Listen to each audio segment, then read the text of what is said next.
ഇപ്പം എന്തുണ്ടായി?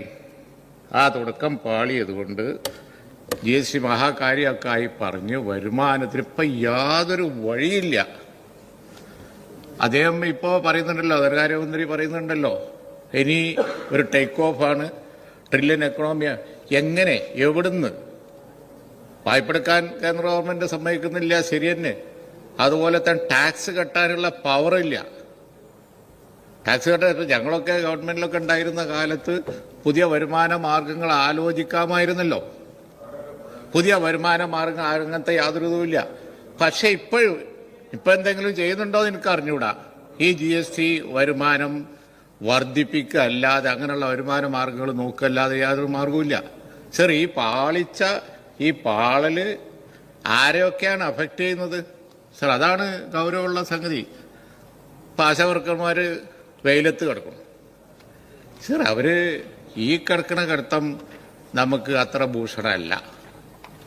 സർ, ഒന്ന് വിളിച്ച് ചർച്ച ചെയ്ത് എന്തെങ്കിലും ഒരു ആനുകൂല്യം കൊടുത്ത് അങ്ങനെയല്ലേ സാമ്പത്തിക പരാധീനത മനസ്സിലാക്കാം. പക്ഷേ ഒരു നിലക്കും തിരിഞ്ഞു നോക്കൂല, അവരെ കളിയാക്കി വിടുക എന്ന് പറയുന്ന ആ നയം ശരിയാണോ?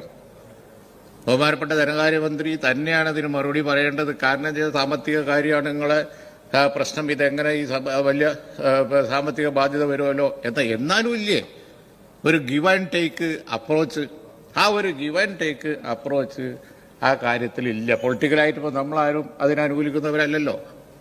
പക്ഷെ അതുപോലെ നിങ്ങളുടെ ഈ റീസ്ട്രക്ചറിങ്ങും അതുപോലെ വരുമാനം വർദ്ധിപ്പിക്കാൻ കഴിയാത്ത കാര്യങ്ങളും ഇന്ന് എന്തിനൊക്കെയാണ് ബാധിച്ചിരിക്കുന്നത്?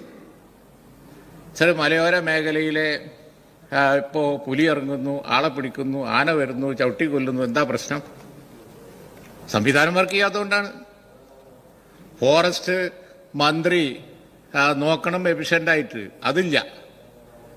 അത് നമ്മളൊക്കെ കണ്ടുകൊണ്ടിരിക്കുകയാണ്. അത് ഏതായാലും ഇല്ല. ഒരു ഫാസ്റ്റായിട്ടുള്ള ഒരു ആക്ഷൻ ഓറിയൻറ്റഡ് ആയിട്ടുള്ള ഒരു കാര്യം ചെയ്യേണ്ട ഒരു സമയമാണ്. നാട്ടിൽ പുലി ഇറങ്ങാണ്, നാട്ടിൽ ആന ഇറങ്ങാണ്, മൃഗങ്ങളിറങ്ങാണ്. അതുപോലെ എവിടെയെത്താ ഏത് അങ്ങാടിയിലും കാണാം. മാനന്തവാടി അങ്ങാടി കൂടി ആന അങ്ങനെ ഓടുന്നുണ്ട്. ഒരു ദിവസം നോക്കുമ്പോൾ കാട്ടാനയാണ്. നിലമ്പൂർ അങ്ങാടി കൂടി അങ്ങനെ ഓടുന്നുണ്ട്. അതുപോലെ തന്നെ മഞ്ചേരി അങ്ങാടിയുടെ അടുത്ത് പുലി. ഇത് നമ്മൾ പ്രാകൃത യുഗത്തിലേക്ക് പോയിക്കൊണ്ടിരിക്കുകയാണ്. പണ്ട് പുരാണങ്ങളിലൊക്കെ കാണില്ലേ, അതാണ് അന്ന് വലിയ ധീരകൃത്യമായി ഇതിനെ കണ്ടിരുന്നത്. കാരണം എവിടെ വേണമെങ്കിലും കാട്ടുമൃഗങ്ങൾ, ഹിംസ്ര ജന്തുക്കളുണ്ടായിരുന്നു. പക്ഷെ ആ സമാനം മാറിയില്ലേ? എന്നിട്ടിപ്പോൾ വന്ന് ആ പഴയ സമാനയിലേക്ക് എത്തി. കാരണം എന്താ? ജീപ്പില്ല, അതുപോലെ തന്നെ സംവിധാനമില്ല,